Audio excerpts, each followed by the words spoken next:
Dubai ഒരു സ്വപ്നഭൂമിയാണ്.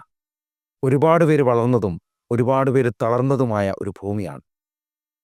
വളരാൻ എളുപ്പമുള്ള വളക്കൂറുള്ള മണ്ണാണ് ദുബായ്. എങ്ങനെ വളരണം എന്നുള്ളത് മാത്രം നമ്മുടെ ചോയ്സാണ്.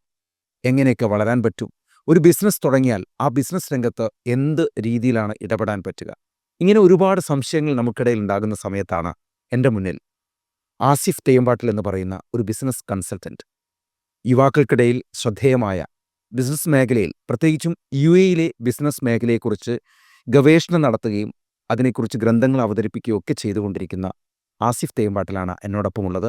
നമസ്കാരം ശ്രീ ആസിഫ് തെയ്യമ്പാട്ടിൽ. നമസ്കാരം. ഒരുപാട് ബിസിനസ്സുകാർ ഇത് കേൾക്കുകയും കാണുകയൊക്കെ ചെയ്യുന്നുണ്ടാവും. ബിസിനസ് തുടങ്ങുന്നവരുണ്ടാവും. ജോലി നിർത്തി ഇനി നാളെ തൊട്ടൊരു ബിസിനസ് തുടങ്ങിയാൽ എന്താ എന്നാഗ്രഹിക്കുന്നവരുണ്ടാവും. തീർച്ചയായിട്ടും. അതുപോലെ തന്നെയാണ് പരമ്പരാഗതമായിട്ട് വാപ്പയുടേതോ അല്ലെങ്കിൽ അങ്ങനെ പാരൻസിൻ്റെയൊക്കെ ഒരു ബിസിനസ് സെക്കൻഡ് ജനറേഷനായിട്ട് പോകുന്ന ആളുകളുണ്ടാവും. ഇവർക്കൊക്കെ വേണ്ടുന്ന കുറച്ച് കാര്യങ്ങൾ ആസിഫ് തെയ്യമ്പാട്ടിൽ എന്ന് പറയുന്ന ഈ അമൂല്യമായൊരു മനുഷ്യൻ എൻ്റെ മുന്നിൽ കിട്ടിയപ്പോൾ അത് ഒന്ന് പങ്കുവെക്കാമെന്ന് കരുതിയാണ് ഞാൻ ഇങ്ങോട്ടേക്ക് ക്ഷണിച്ചത്. വന്നൊരു സന്തോഷം. നമുക്ക് കുറച്ച് നേരം സംസാരിക്കും. My pleasure. Thank you so much. നമ്മളെ ഉദ്ദേശിക്കുന്ന ഒരു കാര്യം എന്ന് പറയുന്നത്, ഇപ്പോൾ എനിക്കറിയാം അങ്ങ് ഒരു ഗവേഷണം നടത്തിയത്, റിസർച്ച് ചെയ്തത് ഈ പറയുന്ന പർപ്പസ് ഡ്രിവൺ ബിസിനസ്സിനെ കുറിച്ചാണ്. എനിക്ക് അറിയേണ്ടത് എന്താണ് ഈ പർപ്പസ് ഡ്രിവൺ ബിസിനസ്, അതുപോലെ തന്നെ പ്രോഫിറ്റ് ഡ്രിവൺ ബിസിനസ് എന്ന് പറയുന്നത്. നമ്മളെല്ലാം ബിസിനസ് ചെയ്യുമ്പോൾ ആദ്യം ആലോചിക്കുന്ന പ്രോഫിറ്റ് ആണല്ലോ. ഒരു 10 രൂപ മുടക്കുമ്പോഴും അതിലെത്ര പ്രോഫിറ്റ് കിട്ടും, ഇതാണ് നമ്മൾ ആലോചിക്കുക. എന്താണ് ഇതിൽ തമ്മിലുള്ള വ്യത്യാസം? ഈ പ്രോഫിറ്റ്, ഇപ്പം അനൂപ് പറഞ്ഞ പ്രോഫിറ്റിന് ബിസിനസ്സിനകത്ത് കുറേ ജാർഗൻസ് ഉണ്ടല്ലോ. അതിനകത്ത് ഉള്ള ഒരു ജാർഗൺ ബോട്ടം ലൈൻ എന്ന് പറഞ്ഞു കഴിഞ്ഞാൽ പ്രോഫിറ്റിനാണ് ആളുകൾ ബോട്ടം ലൈൻ എന്ന് പറയുക. ബിസിനസ് സ്പീക്കേഴ്സ് സംസാരിക്കുന്ന സമയത്ത് ബോട്ടം ലൈൻ എന്ന് പറയും. ഈ bottom line is directly referring to the financial profit of an organisation. Bottom line, ഒന്നിൽ കൂടുതൽ ബോട്ടം ലൈൻസ് ഉണ്ട് ഒരു ബിസിനസ്സിനകത്ത്. അതിന് ഏറ്റവും പ്രധാനപ്പെട്ടിട്ടുള്ള ഒരു മോഡലാണ് ട്രിപ്പിൾ ബോട്ടം ലൈൻ. ഒരു ബോട്ടം ലൈൻ പകരം 3 ബോട്ടം ലൈൻ. 3 ബോട്ടം ലൈൻ എന്ന് പറയുന്ന സമയത്ത് അതിന് 3 Pയിലാണ് റെപ്രസെൻ്റ് ചെയ്യുക: പ്രോഫിറ്റ്, പ്ലാനറ്റ് ആൻഡ് പീപ്പിൾ. ഈ ട്രിപ്പിൾ ബോട്ടം ലൈൻ എന്ന് പറയുന്ന മോഡലിന് ഒരുപാട് അഡ്വാൻറ്റേജസ് ഉണ്ട്. ട്രഡീഷണൽ ബോട്ടം ലൈൻ മോഡലിനെ അപേക്ഷിച്ച് ലോകം മൊത്തം ഇതിലേക്ക് മാറിക്കൊണ്ടിരിക്കണം. ഇതിന് മറ്റൊരു രൂപത്തിൽ ഇതിനെ പറയുകയാണെന്നുണ്ടെങ്കിൽ, സത്യത്തിൽ ഇതാണ് fundamental way of doing business. പക്ഷേ നമ്മൾ ഒരുപാട് ബിസിനസ്സിന് സയൻസ് ആഡ് ചെയ്ത സമയത്ത്, പ്രോഫിറ്റബിലിറ്റിന് മുകളിൽ അമിതമായിട്ടുള്ള ഒരു ഓറിയൻറ്റേഷൻ വന്ന സമയത്ത് നമ്മൾ എന്ത് ചെയ്തു, ഗ്രാജുവലി ഡ്രിഫ്റ്റ് ചെയ്തിട്ട് മറ്റൊരു സ്ഥലത്ത് എത്തിപ്പെടുകയാണ്. We have forgotten our past. നമ്മുടെ original way of doing business തന്നെ നമ്മൾ മറന്നുപോയതാണ്. ഇതിനെ ജോൺ എൽക്കിങ്ടൺ എന്ന് പറയുന്ന ഒരാൾ 1994 കോയിൻ ചെയ്ത ടേമാണ് ഈ triple bottom line. Triple bottom ലൈനിൻ്റെ അഡ്വാൻസ്ഡ് ഫോമാണ് quadruple bottom line. 4 bottom line വരും. അതിനകത്ത് നേരത്തെ പറഞ്ഞ 3 പുറമെ പർപ്പസ് എന്ന് പറയുന്ന ഒരു അഡീഷണൽ എലമെൻ്റ് കൂടി വരും. അപ്പോൾ ഒരു ബിസിനസ് തുടങ്ങുന്ന സമയത്ത് അത് പ്രോഫിറ്റ് മാത്രം ഉണ്ടാക്കുന്ന ഒരു ബിസിനസ് അല്ല. ഫോർ എക്സാമ്പിൾ, നമ്മളൊരു ഷർട്ട് ഉണ്ടാക്കുന്ന ഒരു കമ്പനി നമ്മൾ തുടങ്ങാൻ ഉദ്ദേശിക്കുകയാണെന്നുണ്ടെങ്കിൽ, ആ നേരത്തെ ഒരു പ്രോഫിറ്റ് ഓറിയൻറ്റഡ് ബിസിനസ്സിനകത്ത് നമ്മൾ നോക്കുക, ഇത് ഉപയോഗിച്ചിട്ട് ഈ ഒരു പർട്ടിക്കുലർ ബിസിനസ് ചെയ്ത് കഴിഞ്ഞാൽ എനിക്ക് എത്ര പ്രോഫിറ്റ് കിട്ടുന്നുള്ളതാണ്. അതെ, ഓക്കെ. പക്ഷേ ഇന്നത്തെ മോഡേൺ ബിസിനസ്സുകൾ ചിന്തിക്കുന്നത്, ഞാൻ ആ ഷർട്ട് ഉണ്ടാക്കുന്നത് വഴി ഈ പ്ലാനറ്റിന് എന്തെങ്കിലും സംഭവിക്കുമോ, ഞാൻ അതിൽ ഉപയോഗിക്കുന്ന കെമിക്കൽ ഉപയോഗിക്കുന്നത് what harm this business can make to the planet. ഇതിനകത്ത് വർക്ക് ചെയ്യുന്ന ആളുകൾ, ഞാൻ അതിനകത്ത് ചൈൽഡ് ലേബർ ഉപയോഗിക്കുന്നുണ്ടോ, അല്ലെങ്കിൽ ഞാനൊരു തേർഡ് പാർട്ടിക്ക് കോൺട്രാക്ട് കൊടുക്കാനിരിക്കും. ആ കോൺട്രാക്ട് കൊടുക്കുന്ന കമ്പനി ചൈൽഡ് ലേബർ ഉപയോഗിക്കുന്നുണ്ടോ, അവിടെയുള്ള ലേബേഴ്സിനെ അബ്യൂസ് ചെയ്യുന്ന സാഹചര്യങ്ങൾ അവിടെ ഉണ്ടോ, അവരുടെ വർക്ക് ലൈഫ് ബാലൻസിനെ കുറിച്ച് കെയർ ചെയ്യുന്നുണ്ടോ? ഈ കാര്യങ്ങളൊക്കെ ബിസിനസ് ശ്രദ്ധിക്കാൻ തുടങ്ങി കഴിഞ്ഞിട്ടുണ്ടെങ്കിൽ കുറച്ചും കൂടി നല്ലൊരു ലോകം ക്രിയേറ്റ് ചെയ്യപ്പെടും. അതേസമയം ഇത് കോംപ്രമൈസ് ചെയ്തിട്ട്, ഫിനാൻഷ്യൽ ഗെയിൻ കോംപ്രമൈസ് ചെയ്തിട്ടല്ല ഇത് ചെയ്യേണ്ടതെന്നാണ് ട്രിപ്പിൾ ബോട്ടം ലൈൻ തിയറി പറയുന്നത്. യൂഷ്വലി നമ്മുടെ നാട്ടിലിപ്പോൾ ദുബായിൽ വളരെ സക്സസ്ഫുൾ ആയിട്ട് നടക്കുന്ന ഒരുപാട് ബിസിനസ്സുകാരുണ്ട്. അവരൊക്കെ നല്ല ചാരിറ്റി ചെയ്യുന്നുണ്ട്. ഈ ചെയ്യുന്ന ചാരിറ്റി ബിസിനസ്സിന് ഡിഫറൻ്റ് ആയിട്ടാണ് അവർ ചെയ്യുന്നത്. ബിസിനസ്സിന് ഡിഫറൻ്റ് ആയിട്ടാണ്. എന്നാൽ അവർ വ്യക്തികൾ എന്നുള്ള നിലയിൽ അവർ നല്ല ആൾക്കാരാണ്. പക്ഷേ അവരുടെ ബിസിനസ് പലപ്പോഴും അൺഇൻറ്റൻഷനലി ഒരു പക്ഷേ ഈ ബാലൻസ് തെറ്റിക്കുന്നുണ്ടാവും. ഈ ബാലൻസ് തെറ്റിക്കുന്നതിന് ശരിക്കുള്ള ബുദ്ധിമുട്ട്, അതിൻ്റെ പ്രൈമറി വിക്ടിംസ് ഒരു പക്ഷേ ഈ പറഞ്ഞ എലമെൻറ്റുകൾ, അതായത് എക്കോളജിക്കൽ ആയിട്ടുള്ള, അതായത് എൻവയോൺമെൻ്റൽ ആയിട്ടുള്ള ട്രബിൾസ് ഒരു സൈഡിലുണ്ടാവാം. അതുമായി ബന്ധപ്പെട്ട് നിൽക്കുന്ന ആളുകൾക്ക് ട്രബിൾസ് ഉണ്ടാവാം. പക്ഷെ അതിനേക്കാളും വലിയ പ്രശ്നം ഈ ബിസിനസ്സിന് തന്നെ ഇത് ഹാംഫുൾ ആണെന്നുള്ളതാണ്. അപ്പോൾ ഞാനൊരു ബിസിനസ് ഡ്രീം ചെയ്യുന്നത് ഞാൻ എൻ്റെ ലൈഫ് ടൈമിൽ ഒരു ഒക്യുപ്പേഷൻ എന്നുള്ള അർത്ഥത്തിലല്ലല്ലോ. I'm building something big. ഞാൻ എൻ്റെ ലെഗാസിയാണ് ബിൽഡ് ചെയ്യുന്നത്. കറക്റ്റ്. അപ്പം ഞാൻ ലെഗാസി ബിൽഡ് ചെയ്യുന്നതിൽ പലപ്പോഴും ഫെയിലിയർ ആയി പോവാണ്. എൻ്റെ കാലശേഷം എൻ്റെ അല്ലെങ്കിൽ എൻ്റെ ഒരു ലൈഫ് സ്പാൻ, ഞാനൊരു റിട്ടയർമെൻറ്റ് ഏജ് ആവുന്നതോടുകൂടി എൻ്റെ ബിസിനസ്സിനെ നശിച്ചു പോകുന്ന സിറ്റുവേഷൻ ക്രിയേറ്റ് ചെയ്യപ്പെടുകയാണ്. അത് മിക്ക ബിസിനസ്സുകൾക്ക് സംഭവിക്കുന്നുണ്ട്. അതിന് കാരണം ഈ ബാലൻസ് തെറ്റിക്കുന്നതാണ്. അതിനെ പ്രൂവ് ചെയ്യുന്ന തിയറിയാണ് ശരിക്കും ഈ ട്രിപ്പിൾ ബോട്ടം ലൈൻ. എൻ്റെ റിസർച്ച് നടന്നിട്ടുള്ളത് ട്രിപ്പിൾ ബോട്ടം ലൈൻ ഇംപ്ലിമെൻറ്റ് ചെയ്യുന്നതിൽ UAE ബിസിനസ്സുകൾക്കുള്ള ചാലഞ്ചസ് ആയിരുന്നു. ഓ ഓ ഓ. എന്താണ് ഈ ബിസിനസ്സുകൾക്കുള്ള ചാലഞ്ച്? അതിനകത്ത് മൈൻഡ് സെറ്റ് റിലേറ്റഡ് ആയിട്ടുള്ള വലിയൊരു ഒരു ഭാഗം വരുന്നുണ്ട്. മൈൻഡ് സെറ്റ് റിലേറ്റഡ് എന്ന് പറഞ്ഞാൽ അത് അറിഞ്ഞിട്ടും അതിലേക്കും പോകാനുള്ള സംഗതി. പിന്നെ മറ്റൊരു വിഭാഗം ഇത് അറിയുന്നില്ല, എന്താണ് സത്യത്തിൽ ഇങ്ങനൊരു ഓപ്ഷൻ ഇവിടെ ഉണ്ട് എന്നുള്ളതും അതാണ് original way of doing business എന്നുള്ളത് അവർക്ക് അറിയുന്നില്ല. അങ്ങനെ ഇതൊരു കോംപ്ലക്സ് സിറ്റുവേഷനാണ്. സത്യത്തിൽ ഗവൺമെൻറ്റുകൾ ഇതിനൊക്കെ ഒരുപാട് ഇവിടുത്തെ പ്രത്യേകിച്ച് UAEൻ്റെ കേസിൽ ഈ ഗവൺമെൻറ്റുകളുടെ റെഗുലേഷൻസൊക്കെ ഇതിന് കുറേ അനുകൂലമാണ്. ഉദാഹരണത്തിന് ഗ്രീൻ ബിൽഡിംഗ് ഉണ്ടാക്കുന്ന സമയത്ത് നമുക്ക് ഇൻസെൻറ്റീവ്സ് ഉണ്ട്. പക്ഷേ ഗ്രീൻ ബിൽഡിങ്ങിനെ കുറിച്ച് എത്ര ആളുകൾ ആലോചിക്കുന്നുണ്ട്? കറക്റ്റ്. അതേപോലെ ഇപ്പം നമ്മൾ ഒരു റെഗുലേഷൻ ഞാൻ പറയാം. ഇപ്പം വിസ നമുക്ക് ഡൈവേഴ്സിഫൈഡ് ടീം വേണമെന്നുള്ള രൂപത്തിലാണ് ഇവിടുത്തെ റെഗുലേഷൻസ് വരുന്നത്. എന്ന് വെച്ചാൽ ഡിഫറെൻറ്റ് നാഷണാലിറ്റീസിനെ ഹയർ ചെയ്യണം എന്നുള്ളതാണ്. പക്ഷേ അതിന് ബിസിനസ്സുകാരെപ്പോഴും ഒരു കൺസ്ട്രെയിൻഡ് ആയിട്ടാണ് കാണുക. I am not able to hire a person which I want to hire. എനിക്ക് വേണ്ട ഒരാളുണ്ട്, അയാൾ അയാൾ ഇന്ത്യൻ ആയിരിക്കാം, അയാളുടെ ആ ഒരു പർട്ടിക്കുലർ സ്കില്ലുള്ള ആൾ ഇന്ത്യൻ ആയിരിക്കാം, പക്ഷേ എൻ്റെ ഇപ്പോഴത്തെ വിസ കോട്ട അനുസരിച്ച് എനിക്കത് റിക്രൂട്ട് ചെയ്യാൻ വേണ്ടി പറ്റുന്നില്ല. ഗവൺമെൻറ് അത് വെക്കുന്നതെന്ന് വെച്ചാൽ ഡൈവേഴ്സിഫൈഡ് ടീമിനാണ് എപ്പോഴും ബാലൻസ് ഉണ്ടാവുക, കൾച്ചറൽ ബാലൻസ് ഉണ്ടാവുക. That is the policy of government. But at same time I'm seeing as a business owner, I'm seeing it as a constraint. ഞാൻ ഈ പോളിസിനെ എംബ്രേസ് ചെയ്യാൻ തോന്നുന്ന സമയത്ത് എനിക്ക് എൻ്റെ ബിസിനസ് കുറേയും കൂടിയും കംഫർട്ടബിൾ ആവുകയാണ് ചെയ്യുക, നിയമപരമായിട്ട് കുറച്ചും കൂടി കംഫർട്ടബിൾ ആവുകയാണ് ചെയ്യുക. അപ്പോൾ അത് ഒരു ലാക്ക് ഓഫ് അവെയർനെസ് ഒരു മേജർ ഇഷ്യൂ ആണ്. പിന്നെ അറിഞ്ഞിട്ട് ഉള്ള ഷിഫ്റ്റിങ് എക്സിസ്റ്റ് ചെയ്യുന്ന ബിസിനസ്സുകൾക്ക് ഈ ഷിഫ്റ്റിംഗ് അത്ര എളുപ്പമല്ല. കാരണം ആൾറെഡി ഒരു കൾച്ചറലായിട്ട് കുറേ സാധനം ബിൽഡ് ചെയ്തത്, മേ ബി 100 ആൾ വർക്ക് ചെയ്യുന്ന ഒരു കമ്പനിനകത്ത് ഒരു എസ്റ്റാബ്ലിഷ്ഡ് ഫോമാറ്റ് ഓഫ് ബിഹേവിയർ ഉണ്ടാവും. ആ ബിഹേവിയറിനെ ചേഞ്ച് ചെയ്യൽ എളുപ്പമല്ല. കാരണം ഇത് ടോട്ടലി ഡിഫറെൻ്റ് ആയിട്ടൊരു പെർസ്പെക്റ്റീവാണ്. ആ പെർസ്പെക്റ്റീവിലേക്ക് ഈ ടോട്ടൽ ടീമിനെ ട്രാൻസ്ഫോം ചെയ്യുക എന്ന് പറഞ്ഞിട്ടുണ്ടെങ്കിൽ ഭയങ്കര ടാസ്ക്കാണ്. ആ ടാസ്ക് ചെയ്യാൻ ഒരു എക്സ്പേർട്ട് അസിസ്റ്റൻസ് നിർബന്ധമായിട്ടും വേണ്ടി വരും. അപ്പോൾ അത് ഇപ്പോൾ ആൾറെഡി കംഫർട്ടബിൾ ആയിട്ട് പോകുന്ന ഒരു സംഗതിക്ക് ഭാവിയിലൊരു പ്രശ്നം വരുമെന്ന് വിചാരിച്ചാൽ ഇന്ന് ട്രബിളിലേക്ക് മൂവ് ചെയ്യുന്ന ആളുകൾ പൊതുവെ താല്പര്യപ്പെടില്ല. പക്ഷേ അതിൻ്റെ പ്രശ്നം അതിൻ്റെ കോസ്റ്റ് വലുതാണ്, ഭാവിയിൽ വരാൻ പോകുന്ന കോസ്റ്റ് വലുതാണ്. അപ്പോൾ അതിൽ ഏറ്റവും ബുദ്ധിപരമായ തീരുമാനം എന്താ വെച്ചിട്ടുണ്ടെങ്കിൽ ഗ്രാജുവലി ആ ഷിഫ്റ്റിംഗ് ഇപ്പോൾ തന്നെ തുടങ്ങണം എന്നുള്ളതാണ്. എന്താണ് ആക്ച്വലി ഈ ക്യൂബിയൽ മെത്തേഡ്? അതിനെക്കുറിച്ചുള്ള ഒരു അവെയർനെസ് നമുക്ക് കൊടുക്കാൻ പറ്റുമോ? ക്യൂബിയൽ മെത്തേഡ് എന്ന് പറയുന്നതിനേക്കാളും ക്യൂബിയൽ ഫ്രെയിംവർക്ക് എന്ന് പറയാം. ഓക്കെ. ഇപ്പം നമ്മൾ ഇങ്ങനെ പറയാം, ഒരു ബിസിനസ്സിനകത്ത് നമ്മളിപ്പോൾ ചാരിറ്റി ചെയ്യുന്ന സമയത്ത് ഞാൻ ബിസിനസ്സിനകത്ത് ഉണ്ടാക്കിയ പൈസയാണല്ലോ ചാരിറ്റി ചെയ്യുന്നത്. അതിൻ്റെ അർത്ഥം I am losing that money. It is nowhere reflecting in the book. Maybe ഞാനൊരു നല്ല മനുഷ്യനാണ് എന്നുള്ളത് കൊണ്ടൊരു പക്ഷേ എനിക്കൊരു നല്ല ഫീൽ അതുവഴി, ബൈ ഗിവിങ് സംതിങ് എനിക്കൊരു ഹാപ്പിനെസ് അതുവഴി കിട്ടുന്നുണ്ടാവും as a business person. But it is not reflecting on my books. ഈ ക്യൂബിയൽ മെത്തേഡിൽ വരുന്ന സമയത്ത് നമ്മൾ ഇതിൻ്റെ ബാലൻസ് കീപ്പ് ചെയ്യുന്ന വഴി it will be reflecting on the book. ഉദാഹരണത്തിന് പറയുകയാണെങ്കിൽ ഇപ്പം നമ്മൾ എംപ്ലോയീസിൻ്റെ വെൽഫെയറുമായി ബന്ധപ്പെട്ട കുറേ പീപ്പിൾ ഏരിയ, ഇപ്പോൾ 4 P ഞാൻ പറഞ്ഞല്ലോ, 4 Pയിൽ ഒരു പീപ്പിളാണ്. പീപ്പിൾ എന്ന് പറഞ്ഞു കഴിഞ്ഞാൽ ജസ്റ്റ് എംപ്ലോയീസ് മാത്രമല്ല, any one related to the business. It could be the customers, the employees, may be നമ്മളെ വെൻഡർ കമ്മ്യൂണിറ്റി, ഇതിനെ അസിസ്റ്റ് ചെയ്യുന്ന ഒരുപാട് കമ്മ്യൂണിറ്റീസ് ഉണ്ടാവും. അങ്ങനെയുള്ള ആരും പീപ്പിൾ റിലേറ്റഡ് ആയിട്ടുള്ള ആരും ഈ പീപ്പിൾ കാറ്റഗറൈസേഷനിൽ വരാം. ഇവരുടെ ഒരു ബാലൻസ് നിലനിർത്താൻ വേണ്ടിയിട്ട് ശ്രമിക്കുന്നു. ഉദാഹരണത്തിന് വെൻഡേഴ്സിനെ സ്ക്യൂസ് ചെയ്യുന്ന ഒരു ബിസിനസ്സിനെ ആ വെൻഡേഴ്സ് എത്രമാത്രം തിരിച്ച് സപ്പോർട്ട് ചെയ്യും? താങ്കൾ B2B ബിസിനസ് സപ്പോർട്ട് ചെയ്യുന്ന ഒരാളാണ്, താങ്കൾ സ്ക്യൂസ് ചെയ്യാൻ ശ്രമിക്കുന്ന ഒരു ബിസിനസ് തിരിച്ച് താങ്കൾ അതേ ഒരു ഹോൾ ഹാർട്ടഡ് സപ്പോർട്ട് ചിലപ്പോൾ കൊടുക്കുക, ഗതികളുണ്ട് ചിലപ്പോൾ സപ്പോർട്ട് ചെയ്ത് തരുന്ന വരും, ഹോൾ ഹാർട്ടഡ് സപ്പോർട്ട് കൊടുക്കില്ല. ഇതേപോലെ എല്ലാ എലിമെൻറ്റും റിയാക്ട് ചെയ്യും. അപ്പോൾ നമ്മൾ എംപ്ലോയി കമ്മ്യൂണിറ്റീനെ അവരുടെ ഒരുപാട് കമ്പനികൾ അങ്ങനെ നോക്കുന്നുണ്ട്. അവരുടെ ഒരു വെൽബീയിങ് ശ്രദ്ധിക്കുക, അവരെവിടെയാണ് താമസിക്കുന്നത്, അവർക്ക് അവിടെ കംഫർട്ടബിൾ ആണോ, അവരുടെ ഫാമിലിനെ കണക്ട് ചെയ്യുന്നുണ്ടോ, അവരുടെ ലൈഫിൽ വർക്ക് ലൈഫ് ബാലൻസ് ഉണ്ടോ, അവർ മാനസികമായിട്ട് കംഫർട്ടബിൾ ആണോ എന്ന് ഒരു ബിസിനസ് ശ്രദ്ധിക്കാൻ തുടങ്ങുന്ന സമയത്ത് ആ ബിസിനസ്സിൻ്റെ മേജർ എലമെൻ്റ് ആയിട്ടുള്ള എംപ്ലോയി കമ്മ്യൂണിറ്റി തിരിച്ച് റിയാക്ട് ചെയ്യുന്നത് എങ്ങനെയായിരിക്കും? വളരെ ഫേവറബിൾ ആയിട്ടുള്ള രൂപത്തിലായിരിക്കും. ഇനി ഇവരുടെ കൗണ്ടർ പാർട്സ് ഈ കമ്പനിയിൽ ജോയിൻ ചെയ്യണമെന്നാണോ ജോയിൻ ചെയ്യേണ്ടെന്നാണോ പറയുക? ചെയ്യണം എന്നല്ലേ പറയാം. അതിൻ്റെ അർത്ഥം എന്താ വെച്ചാൽ ഈ കമ്പനീൻ്റെ അട്രിഷൻ റേറ്റ് കുറയുന്നത് മാത്രമല്ല, അവർ ഹയറിംഗ് കോസ്റ്റ് കുറയും. അട്രിഷൻ റേറ്റും കുറയും, ഹയറിംഗ് കോസ്റ്റും കുറയും. Okay, that is on the HR part. ഇതേപോലെ മാർക്കറ്റിങ്ങിലുണ്ട്.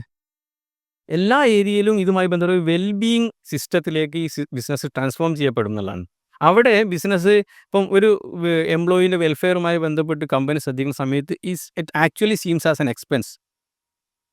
ഒരു ട്രെയിനിങ് പ്രോഗ്രാം കൊടുക്കുന്ന, അല്ലെങ്കിൽ അവരുടെ എംപ്ലോയീസിൻ്റെ താമസ സ്ഥലം കുറച്ചും കൂടി ഭംഗിയുള്ളതാക്കുന്ന സമയത്ത് എന്ത് സംഭവിക്കുന്നു? അത് സത്യത്തിൽ എക്സ്പെൻസ് ആയിട്ട് വരിക. പക്ഷേ it is coming back to the system in terms of hiring cost, attrition rate. ഇതേപോലെ മാർക്കറ്റിങ്ങിൽ സംഭവിക്കും, ഇതേപോലെ ഫിനാൻസിൽ സംഭവിക്കും. എല്ലാ ഏരിയാസ് ഓപ്പറേഷനിലും ഈ ഒരു കംഫർട്ടിലേക്ക് ഈ സാധനം എത്തിച്ചു വരും. അതുപോലെ തന്നെ മറ്റൊരു കാര്യം എന്ന് വെച്ചാൽ, ഈ സാധാരണ ബിസിനസ്സുകാർ ബോസ് മോഡൽ ബിസിനസ് ഉണ്ടല്ലോ, ജീവനക്കാർ അടിമയെ പോലെ നിൽക്കുന്ന, അവിടെ ഒന്നും കൂടുതൽ കാലം ആർക്കും ജോലി ചെയ്യാൻ പറ്റില്ല. എനിക്ക് തോന്നുന്നു പലരും അങ്ങനെയുണ്ട്. പല സ്റ്റാഫും പറയുന്ന കേൾക്കാം, ഒരു ഭയങ്കര പ്രഷർ തരിക. താങ്കളിപ്പോൾ പറഞ്ഞതിൻ്റെ കണക്ഷൻ തന്നെയാണ്. ഒരു അവരുടെ വർക്ക് ലൈഫ് ബാലൻസ് നോക്കില്ല, അവരുടെ ഒരു എൻ്റർടൈൻമെൻറ്റ് നോക്കില്ല. അപ്പോൾ ആ ഒരു കാലം കഴിഞ്ഞു എന്നാണ് എനിക്ക് തോന്നുന്നത്. കാരണം അങ്ങേക്കറിയാം, ഒരുപാട് ഇടപെട്ടുകൊണ്ടിരിക്കുന്ന ബിസിനസ് മേഖലയിൽ ഒരുപാട് ക്ലാസ് എടുക്കുന്ന, എനിക്കൊന്ന് വലിയ വലിയ കോർപ്പറേറ്റ് ട്രെയിനിങ് നൽകുന്ന ഒരാളാണ്. അതിനകത്ത് ഞാനൊരു കറക്ഷൻ പറയും. ഞാൻ ട്രെയിനിങ് കൊടുക്കാറില്ല. ഞാൻ ട്രെയിനർ അല്ല, ഞാൻ consultant. I work with CEOs. I work with the team. Yes, അത് team Creating models for the business. I'm not a person who is giving training. അത് സത്യത്തിൽ രണ്ട് ഇൻഡസ്ട്രിയാണ്. ഞാൻ പിന്നെ ഇതിൻ്റെ നമ്മുടെ കോർ സബ്ജക്റ്റിനോട് കണക്ട് ഇല്ലെങ്കിൽ ഞാനൊന്ന് ക്ലാരിഫൈ ചെയ്യാൻ വേണ്ടി പറയാം. നമുക്കത് ഇൻഫർമേഷനാണ്. അത് തീർച്ചയായിട്ടും ട്രെയിനേഴ്സ് ഇതാണ് ഈ ട്രെയിനിങ് അതുപോലെ തന്നെ ഈ പറയുന്ന കൺസൾട്ടിങ് തമ്മിലുള്ള ഡിഫറൻസ്. കൺസൾട്ടന്റുമാർ ഡീപ്പ് ഇൻസൈഡ് ദ സബ്ജക്റ്റ് പോകുന്ന ആൾക്കാരോ will identify the patterns, will learn the patterns, will research the patterns, will create models. Trainers in fact അവരുടെ ഒരു ബേസിക് ആയിട്ടുള്ള ഒരു മൊഡ്യൂളിനെ ഡെലിവർ ചെയ്ത് പവർഫുൾ ആയിട്ട് ഡെലിവർ ചെയ്യും, ആളുകൾക്ക് അവയർനെസ് കൊടുക്കുന്ന ആൾക്കാരാണ്. ഞങ്ങൾ ബിസിനസ്സിൻ്റെ മോഡലിൻ്റെ മുകളിലാണ് വർക്ക് ചെയ്യുക. അവർ ബിസിനസ്സിൻ്റെ ഓണേഴ്സിൻ്റെ മുകളിൽ അവർക്ക്, അല്ലെങ്കിൽ എംപ്ലോയീസിൻ്റെ മുകളിൽ അവർക്കുള്ള അവയർനെസ്സും കാര്യങ്ങളൊക്കെ കൊടുക്കുക. ഒരു കൺസൾട്ടൻറ്റ് വർക്ക് ചെയ്തിട്ടുള്ള മോഡലാണ് ട്രെയിനർ ശരിക്കും ഡെലിവർ ചെയ്യേണ്ടത്.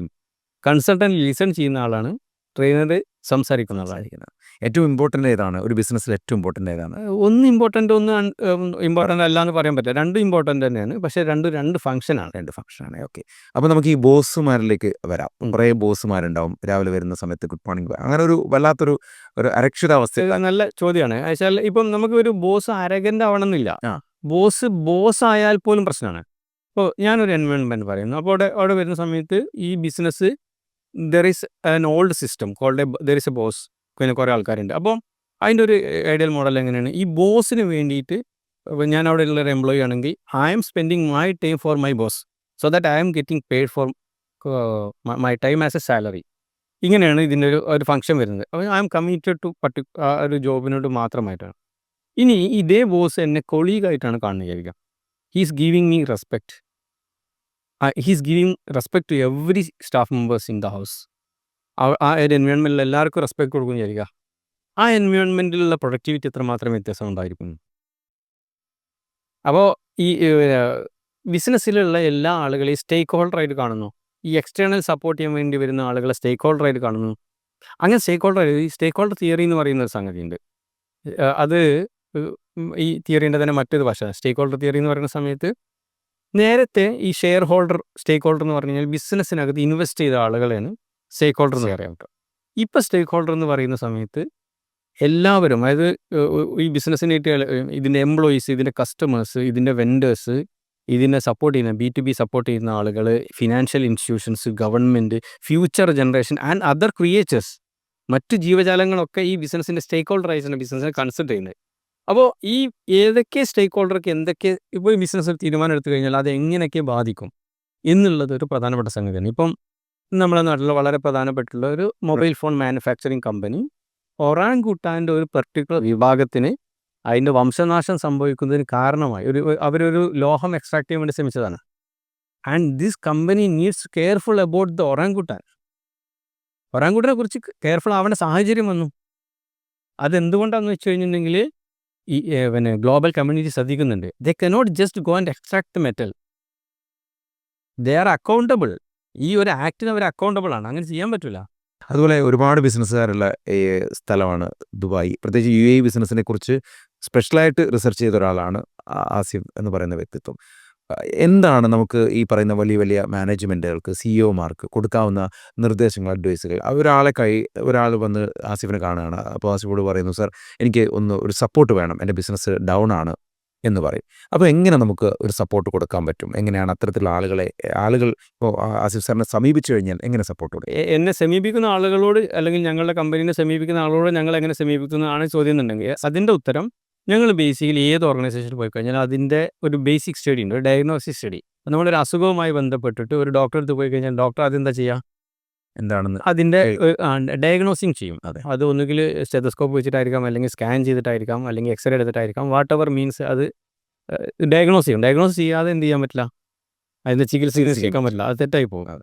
അതേ പ്രോസസ്സാണ് ഞങ്ങൾക്ക് DSR എന്ന് പറയുന്ന ഒരു പ്രോസസ്സ് ഉണ്ട്. അതിൽ ഞങ്ങൾ എല്ലാ ഓർഗനൈസേഷൻ്റെ എല്ലാ ആംഗിളുകളും ഞങ്ങൾ പഠിക്കും. എവിടെയാണ് അപ്പോൾ യൂഷ്വലി ഒരു ഓൺടർപ്രണർ, ഒരു ബിസിനസ് ഓണർ ഞങ്ങളടുത്ത് റിപ്പോർട്ട് ചെയ്യുന്ന problem may be something related to marketing or cash flow, അത് റിലേറ്റഡ് ആയിട്ടുള്ള കാര്യമായിരിക്കും അവർ റിപ്പോർട്ട് ചെയ്യുന്നുണ്ടാവുക. പക്ഷേ ഞങ്ങൾ ഈ DSR പോസ്റ്റ് ചെയ്ത് കഴിഞ്ഞാൽ അതിന് ടോട്ടലി ഡിഫറെൻ്റ് ആയിട്ടുള്ള ഒരു ആൻസർ കിട്ടാനുള്ള സാധ്യത.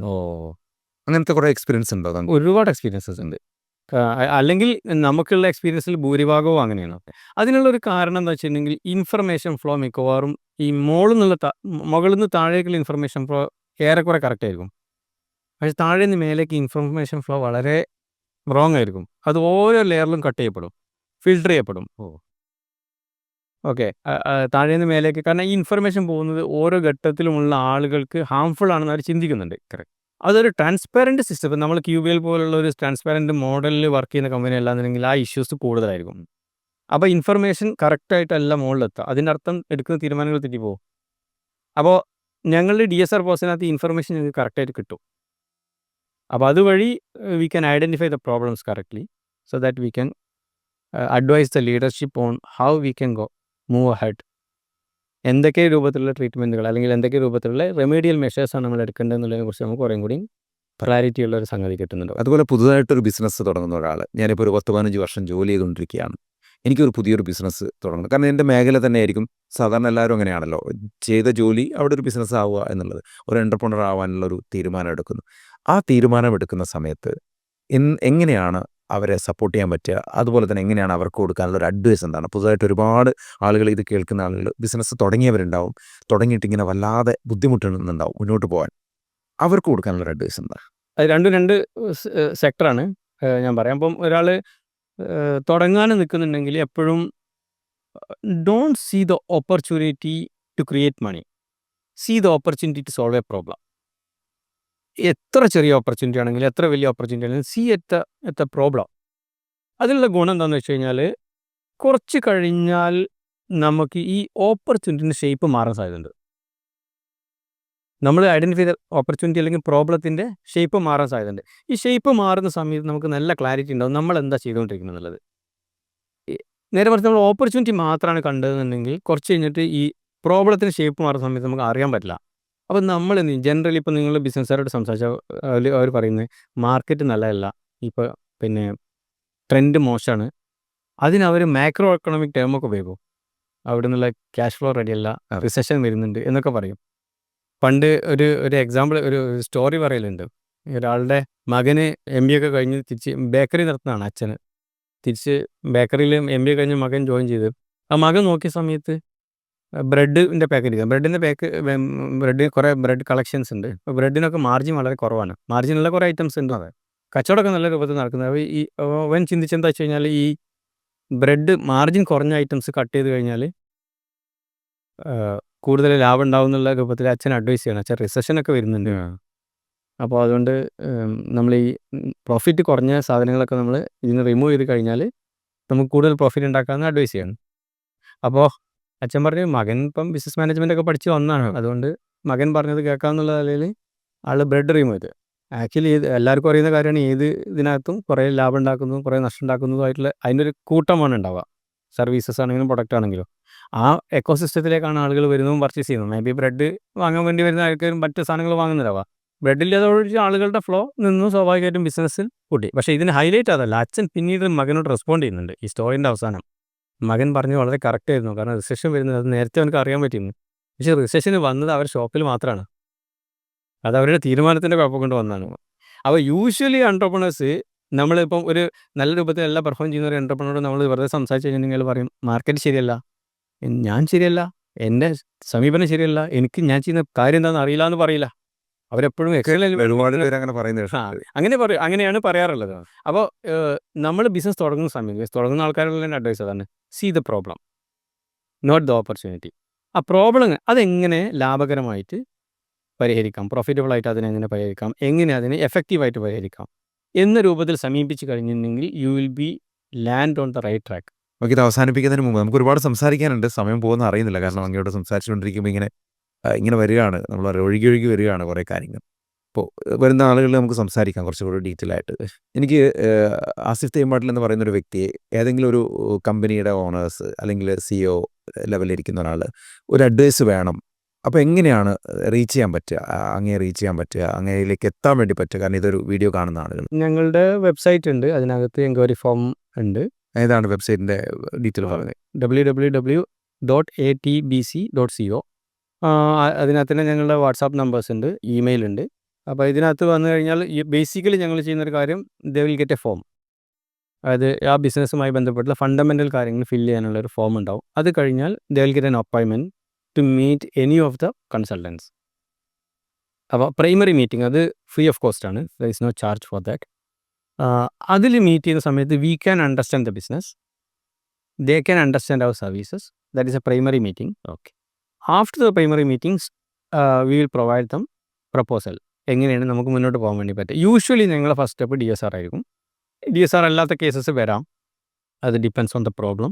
യൂഷ്വലി DSR ആണ് വരിക. അപ്പം DSRനുള്ള പ്രപ്പോസൽ കൊടുക്കാം, അല്ലെങ്കിൽ ലോങ് ടൈം കോൺട്രാക്റ്റിനുള്ള പ്രപ്പോസൽ കൊടുക്കാം. This is the ideal way we are getting clients. അവസാനമായി ഒറ്റ ചോദ്യം കൂടി. ഈ സെക്കൻഡ് ജനറേഷൻ ബിസിനസ് ഇപ്പം നമ്മുടെ പാരൻസ് തുടങ്ങി വെച്ച് വലിയ സക്സസ് ആയി സെക്കൻഡ് ജനറേഷൻ്റെ കയ്യിലേക്ക് എത്തുമ്പോൾ തകർന്ന് തരിപ്പണാവുന്ന ഒത്തിരി ബിസിനസ്സുകൾ കാണാം. അപ്പോൾ പറയും മോൻ്റെ നടപ്പ് ശരിയല്ലാത്തതുകൊണ്ടാണ്, അല്ലെങ്കിൽ മോൻ നോക്കുന്നത് ശരിയല്ലാത്തതുകൊണ്ടാണ്. ആക്ച്വലി എന്തായിരിക്കും ആ പ്രശ്നം പറ്റുന്നുണ്ടാവുക? പല കാരണങ്ങളും ഉണ്ടാവായിരിക്കാം. എൻ്റെ ഒരു ഒബ്സർവേഷനിൽ problem with the first generation, അതിൻ്റെ ഒരു കാരണം ഞാൻ നേരത്തെ ആദ്യം പറഞ്ഞ കാര്യം എന്താണെന്ന് വെച്ചാൽ, ഫസ്റ്റ് ജനറേഷനിലുള്ള ആളുകൾ അവർക്ക്, ഇപ്പോൾ ഞാൻ ഫസ്റ്റ് ജനറേഷൻ എൻ്റർപ്രണർ ആണെങ്കിൽ എനിക്ക് എൻ്റെ ബിസിനസ്സെ കുറിച്ച് കൃത്യമായിട്ട് അറിയാം, ഞാൻ എന്താണ് ചെയ്യണമെന്നുള്ള കാര്യങ്ങളൊക്കെ. പക്ഷേ ഇത് ഡോക്യുമെൻറ്റഡ്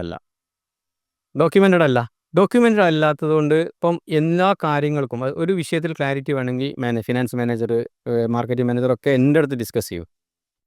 ഓക്കെ, അങ്ങനെയാണ് ഞാൻ ഓരോ പ്രോബ്ലംസ് ചെയ്യും. അങ്ങനെ ഞാൻ എൻ്റെ റിട്ടയർമെൻറ്റ് ഏജ് ആയിട്ട് ഞാൻ റിട്ടയർ ചെയ്യുന്ന സമയത്ത് may be my son is taking over the duty. And ഇതൊന്നും ഡോക്യുമെൻറ്റഡ് അല്ല, ആർക്കും ഇതിൻ്റെ ഒരു ക്ലാരിറ്റി ഇല്ല.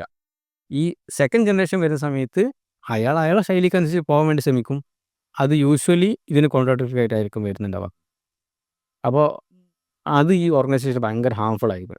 അപ്പോൾ ഈ ഓർഗനൈസേഷൻ ഹെൽത്തി ആയിരിക്കുന്ന സമയത്ത് തന്നെ ഇത്തരം ഈ കൺസൾട്ടേഷൻ കാര്യങ്ങൾ ചെയ്തിട്ട് ഈ ട്രാൻസ്ഫോർമേഷൻ പോസിബിൾ ആക്കണം. അതായത് അടുത്ത ജനറേഷൻ വരുന്നത് അവർക്ക് ഒരു പക്ഷേ ഈ സെക്കൻഡ് ജനറേഷനിൽ വരുന്ന ഒരു പ്രശ്നം ഡയറക്റ്റ് ആയിട്ടും അവർ ലീഡർഷിപ്പിലേക്ക് വരുന്നത്. അതിപ്പോൾ കുറേ ആൾക്കാർ കെയർ ചെയ്യുന്നുണ്ട്. കാരണം ജൂനിയർ റോൾ വന്നിട്ട് സ്റ്റെപ്പ് ബൈ സ്റ്റെപ്പായിട്ട് സീനിയർ റോളിലേക്ക് കയറുന്ന രൂപത്തിൽ ബിസിനസ് ഓണേഴ്സ് തന്നെ അവരുടെ മക്കളൊക്കെ ബിസിനസ്സിൽ കൊണ്ടുവന്നിട്ടുണ്ടെങ്കിൽ അവരെ ചെയ്യുന്നുണ്ട്. പക്ഷെ അത് മാത്രം പോരാ, ഇങ്ങനെ ഈ ഒരു ഇതിനകത്ത് ക്ലാരിറ്റി വേണം.